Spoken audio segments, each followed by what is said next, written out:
सबको जय माता जी की जय महाकाल, हरे कृष्णा। दोस्तों, आज मैं आप सबको श्री यंत्र के अति गोपनीय रहस्यों के बारे में बताऊंगा। हमारे काफी शिष्य हैं जिन्होंने हमें कहा है कि सचिन भैया, श्री यंत्र के साथ जो आपका ज्ञान है वो हमारे साथ थोड़ा सा साझा करें। लेकिन दोस्तों, सच्चाई ये है कि अगर मैं श्री यंत्र के अति गोपनीय रहस्यों के बारे में खोलना शुरू करूंगा ना, तो 100 साल भी कम पड़ेंगे। लेकिन फिर भी आज मैं कोशिश करूंगा कि ज्यादा से ज्यादा नॉलेज आपको इस वीडियो में दे सकूं। तो आप सब आखिरी तक मेरे साथ इस वीडियो में बने रहना। और वैसे भी वीडियो की भी एक लिमिट होती है, ज्यादा लंबा वीडियो हो जाए तो फिर 2 टुकड़ों में अपलोड करना पड़ता है। तो फिर भी मैं कोशिश करूंगा ज्यादा से ज्यादा आप सबको इस चीज का ज्ञान दे सकूं। तो पहले तो मैं आपको ये दिखा देता हूं, ये है चांदी का श्री यंत्र। हमारे एक शिष्य के लिए हमने ये खरीदा था। हमारे एक शिष्य हैं, उनके लिए उन्हें जागृति श्री यंत्र की जरूरत थी, तो इसके लिए हमने ये खरीदा था। ये देखिए, ध्यान से देख लीजिए, ये चांदी का श्री यंत्र है। और ये देखिए, इसके पूरे पीछे स्टैंड्स लगे हुए हैं। ठीक है,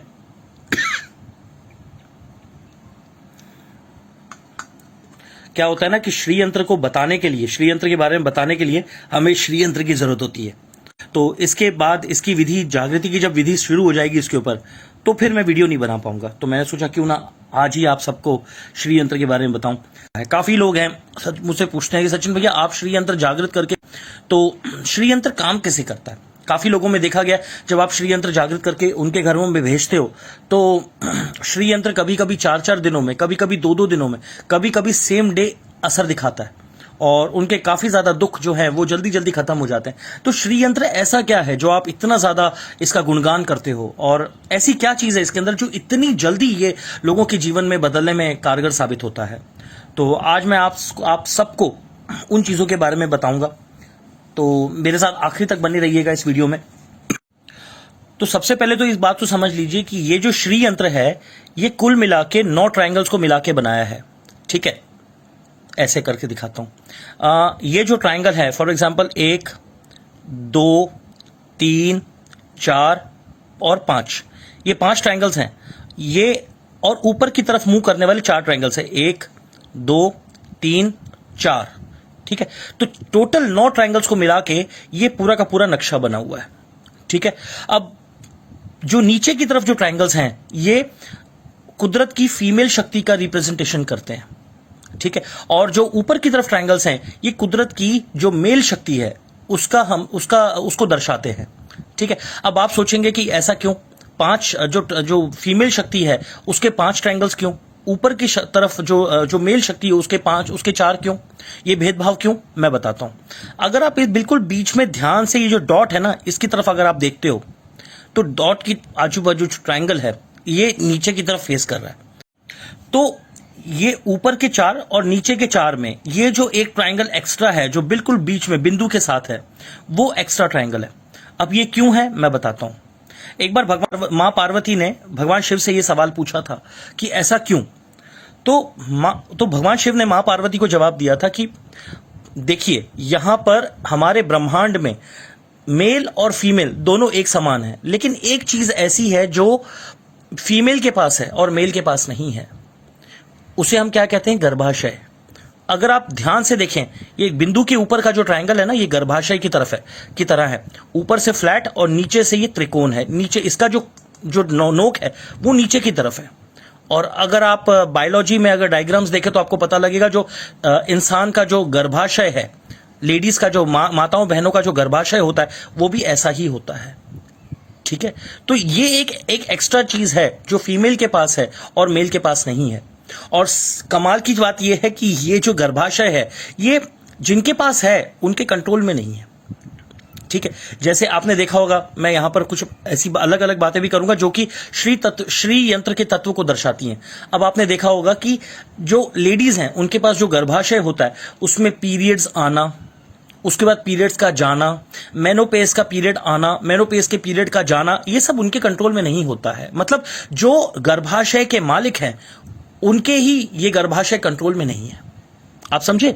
तो ये एक बहुत बड़ी चीज है। और ये चीज सिर्फ इंसानों में नहीं है, ये चीज जानवरों में भी है।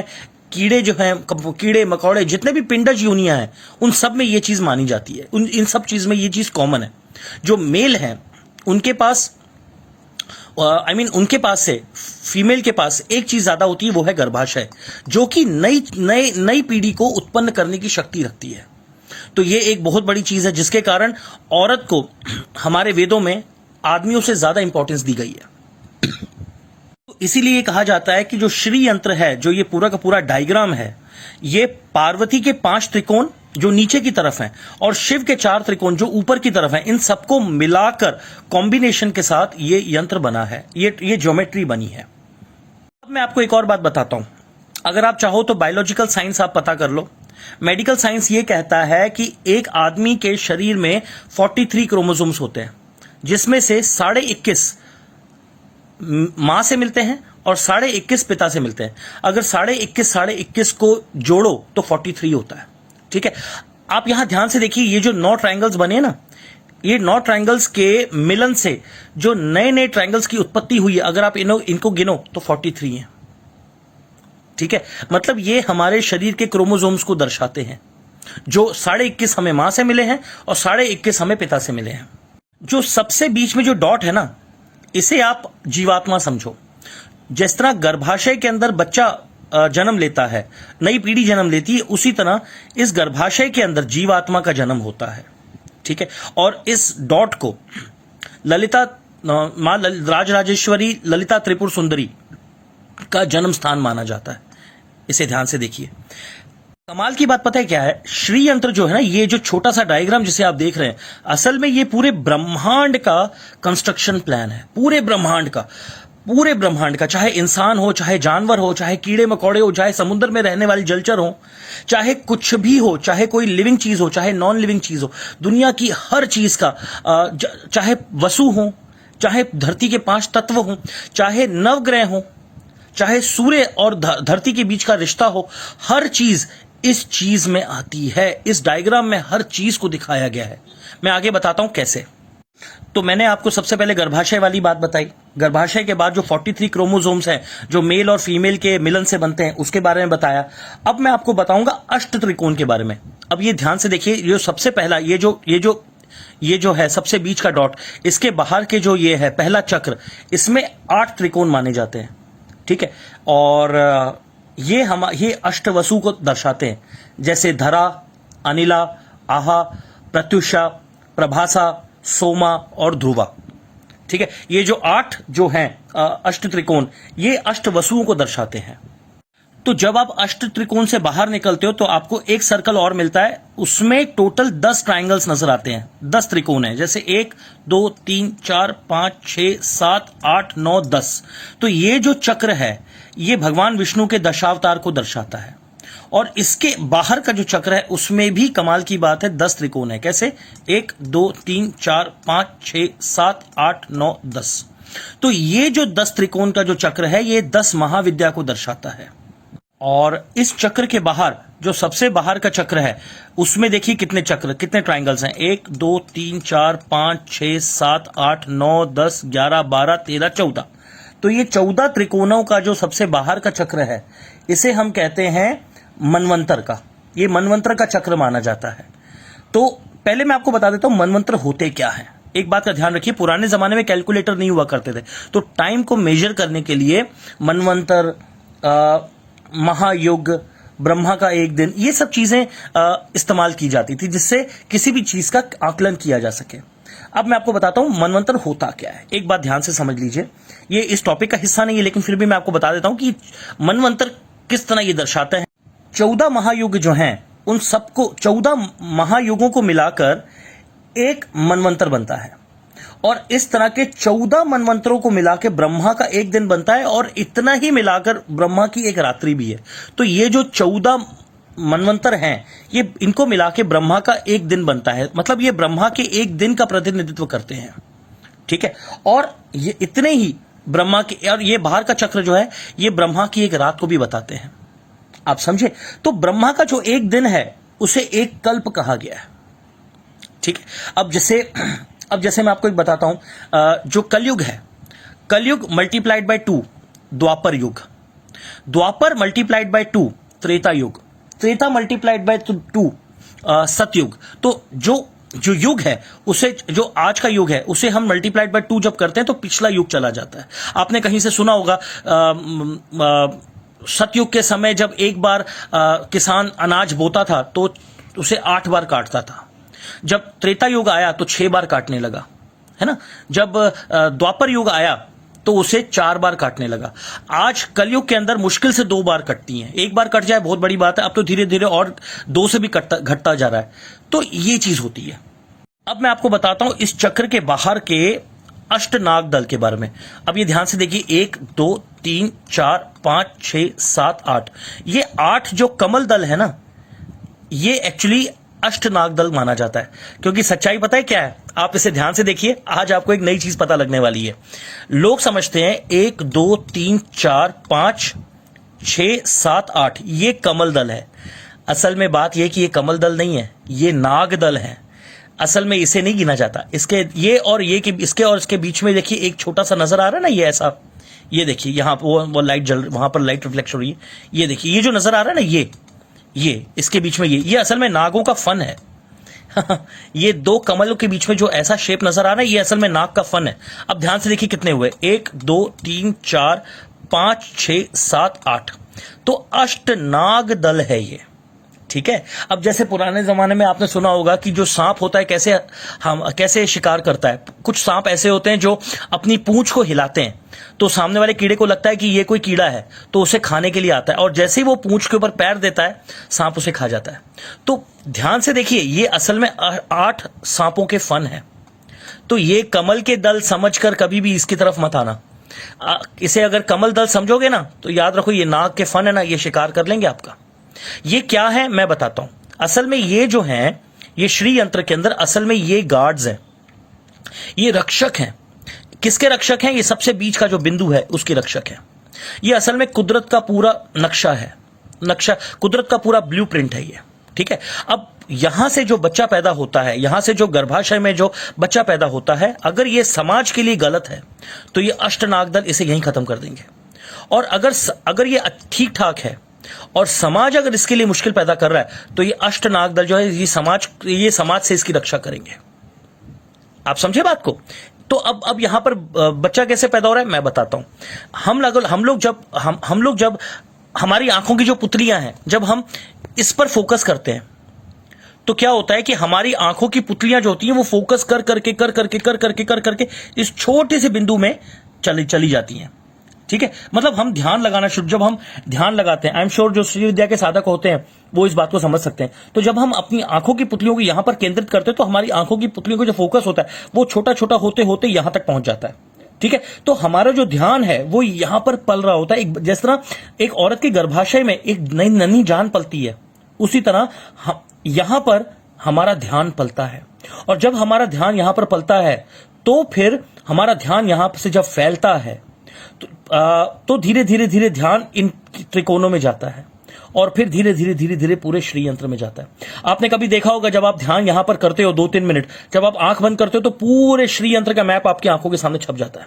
तो उसके बाद जो ये 8 दल है, नाग दल हैं, जब ये बाहर निकलते हैं तो ये 16 गुलाब कमल की पंखुड़ियां बन जाते हैं। कैसे मैं बताता हूं। 1 2 3 4 5 6 7 8 9 10 11 12 13 14 15 16, तो ये 8 नाग दल जो हैं, अगर यहां पर जो ध्यान पल रहा है, जो भी इंसान इस श्री यंत्र को के अंदर ध्यान केंद्रित कर रहा है, अगर वो इंसान कुदरत का भला करेगा तो ये अष्टनाग दल उसकी रक्षा करेंगे।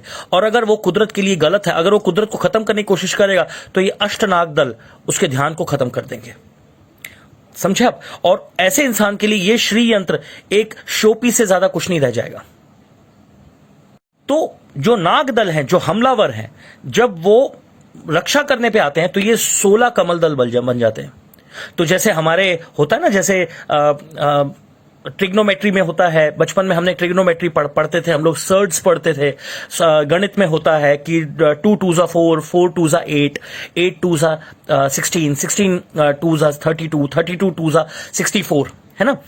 तो ये जो 1 है ये मल्टीप्लाई होते होते 8 बनता है, 8 से फिर 16, 16 से फिर 32, 32 से फिर 64, ऐसे करके 128, ऐसे करके जो होता है ना, ये जो छोटी सी बिंदु है, ये फैलते फैलते पूरे ब्रह्मांड में अदृश्य रूप में व्याप्त हो जाती है।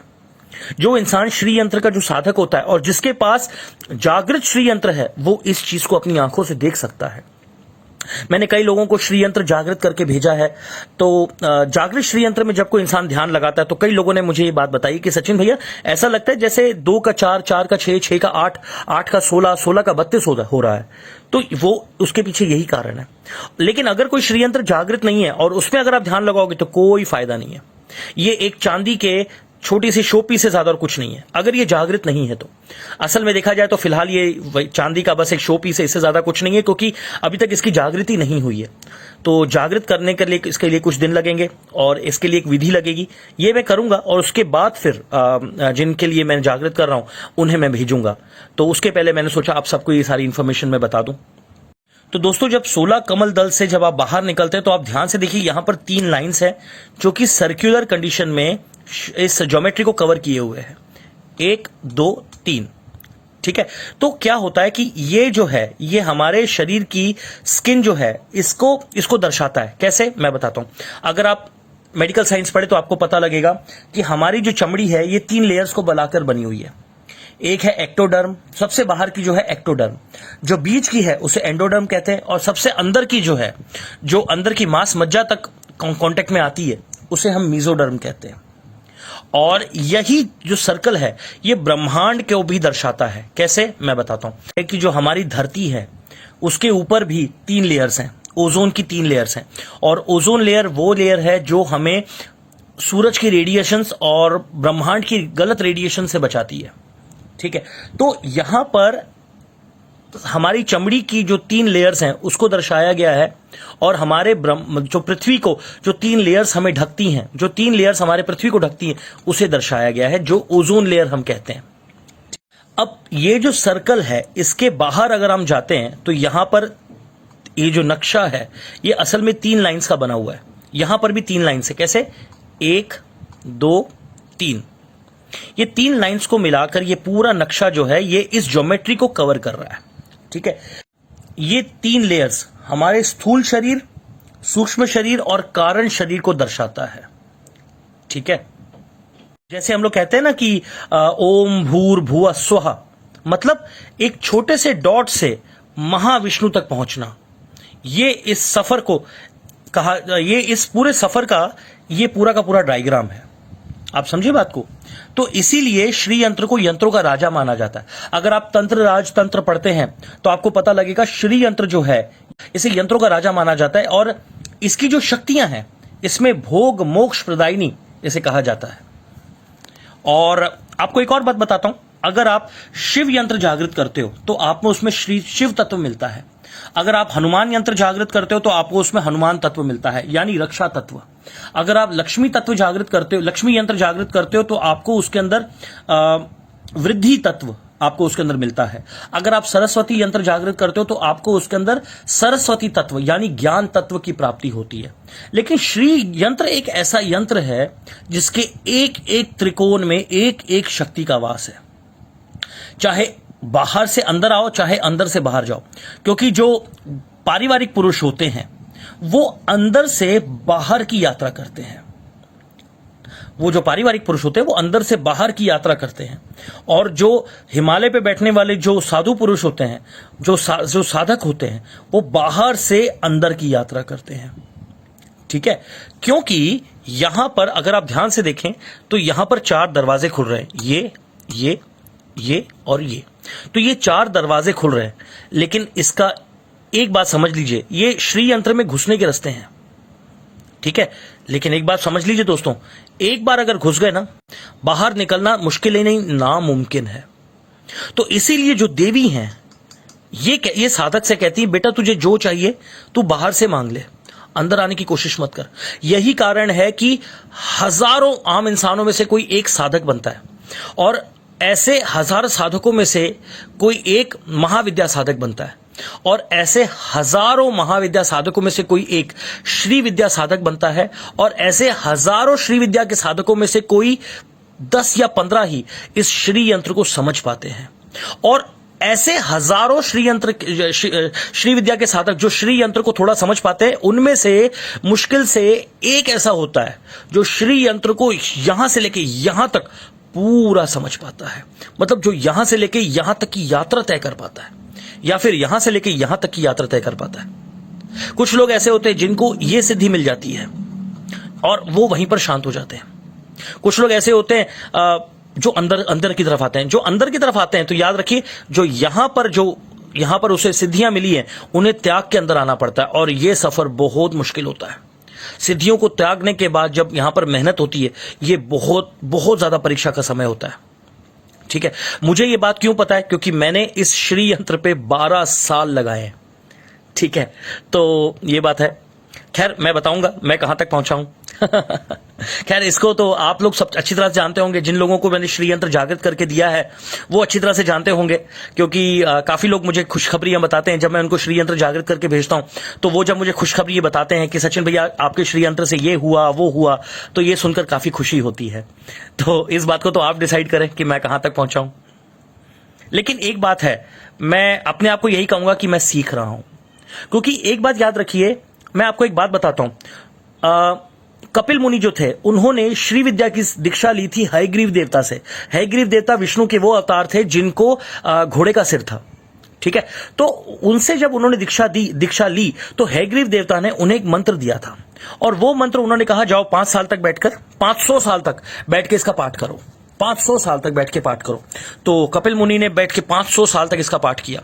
जो 500 साल में, आजकल के जमाने में हमें साधक कहते हैं, सचिन भैया अनुभव नहीं हुआ, सचिन भैया अनुभूति नहीं हुई, सचिन भैया कुछ महसूस नहीं हुआ, सचिन भैया लोगों को तो बड़ा कुछ महसूस होता है, हमें महसूस नहीं होता। तो हयग्रीव देवता ने जब दीक्षा दी कपिल मुनि को, 500 साल तक कपिल मुनि को कोई अनुभूति नहीं हुई, कोई अनुभूति नहीं हुई, और वो विश्वास के साथ करते चले गए। 500 साल जब पूरे हुए तो उनको ऐसा लगा कि मुझे बेवकूफ बनाया गया। उन्होंने अपने कमंडल से जल लिया हाथ में और हयग्रीव देवता को और इस श्री विद्या को श्राप देने लगे। तो जैसे ही उन्होंने कमंडल का जल अपने हाथ में लिया, मां त्रिपुर सुंदरी उसी वक्त प्रकट हुई और उन्होंने कपिल मुनि को कहा कि तू ये क्यों कर रहा है? तुझे सिर्फ अनुभूति नहीं हुई, बस इसके लिए तू श्री विद्या को श्राप दे देगा? तो कहते हैं ना कि जब कोई इंसान गुस्से में होता है उसे अपना भला बुरा समझ में नहीं आता। तो साक्षात मां सामने खड़ी थी, इसके बावजूद कपिल मुनि मां के साथ ही बहस कर रहे हैं। वो ये कह रहे हैं कि 500 साल मैंने मेहनत की, एक अनुभूति नहीं हुई, मैं क्यों श्राप ना दूं? मैं जरूर श्राप दूंगा। तो मां ने जवाब दिया कि बेटा, मैं साक्षात तेरे सामने खड़ी हूं, इससे बड़ी अनुभूति अब तुझे क्या चाहिए? तो सोचिए दोस्तों, ये जो श्री यंत्र की माया है, कपिल मुनि भी इसे नहीं समझ पाए थे। कपिल मुनि कौन है आप जानते हैं? रामायण में अगर आप पढ़ो तो उनका उल्लेख मिलता है। कपिल मुनि ने भगवान राम को दीक्षा दी थी और कई ऐसे अस्त्र शस्त्र थे उनके पास जो उन्होंने भगवान राम को दिए थे। और अब मैं आपको एक और बात बताता हूं दोस्तों, हमारे भारत में टोटल 3 परंपराएं हैं, भक्ति की 3 परंपराएं हैं। एक है शैव परंपरा, जहां के साधक शिव की साधना करते हैं। दूसरा है शाक्त परंपरा, जहां के साधक देवी की पूजा करते हैं। और तीसरा है वैष्णव परंपरा, जहां के साधक भगवान विष्णु की पूजा करते हैं। ठीक है, अब मैं आपको एक रोचक बात बताता हूं। यहां पर अगर आप डॉट देख रहे हैं, ठीक है, डॉट का जो बाहर का ट्रायंगल है, इसकी नोक नीचे की तरफ है। ठीक है, तो अगर आपको नजर आए कि ये नोक नीचे की तरफ है, तो आप समझ जाइए इसका जो साधक है, इस श्री यंत्र को जागृत करने वाला जो साधक है, वो शाक्त परंपरा से बिलोंग करता है। और अगर कोई शैव परंपरा का साधक इस श्री यंत्र को जागृत करने की कोशिश कर रहा है, तो याद रखिए ये श्री यंत्र जो नक्शा है, ये उल्टा हो जाएगा। आप समझे? आप मैंने आपको कहा था इस वीडियो में काफी आपको नई नई चीजें पता लगेंगी जो आपने पहले जिंदगी में कभी सुनी नहीं होंगी। ये डॉट के बाहर अब जो ट्रायंगल है, ये जो पहले नीचे की तरफ था, अब ये ऊपर की तरफ हो गया। अब यहां से गिनिए कितने हो गए, 1 2 3 4 5 ट्रायंगल्स ऊपर और 1 2 3 4 ट्रायंगल्स नीचे। तो जब उल्टा था ये, वहां पर इसका उल्टा केस था। 5 ट्रायंगल नीचे की तरफ थे, 4 ट्रायंगल ऊपर की तरफ थे। अब 5 ट्रायंगल ऊपर की तरफ है और 4 ट्रायंगल नीचे की तरफ है। तो जब कोई आपको ऐसे पूजा करता हुआ नजर आए, तो समझ जाओ वो शिव परंपरा से वो दीक्षित है। और जब कोई आदमी आपको ऐसे पूजा करता हुआ नजर आए श्री यंत्र की, जिसमें जो ये डॉट के अंदर का ट्रायंगल नीचे की तरफ है, मतलब जो कि ये यूट्रस बना हुआ है, ठीक है ना। अगर ऐसे कोई पूजा करते नजर आए तो समझ जाओ वो साधक शाक्त परंपरा से दीक्षित है। ठीक है, तो ये कुछ रोचक बातें थी श्री यंत्र के बारे में। और ये जो श्री यंत्र है असल में ये किसी धर्म एक धर्म से जुड़ा हुआ नहीं है, क्योंकि इतिहास में ऐसे कई लोग हैं जो कि हिंदू नहीं थे, इसके बावजूद वो श्री यंत्र के साधक थे। एक कहानी है, निजाम जो थे, हैदराबाद के जो निजाम थे, उनकी काफी पत्नियां थीं। उनमें से एक पत्नी थी जो श्री यंत्र की साधिका थी।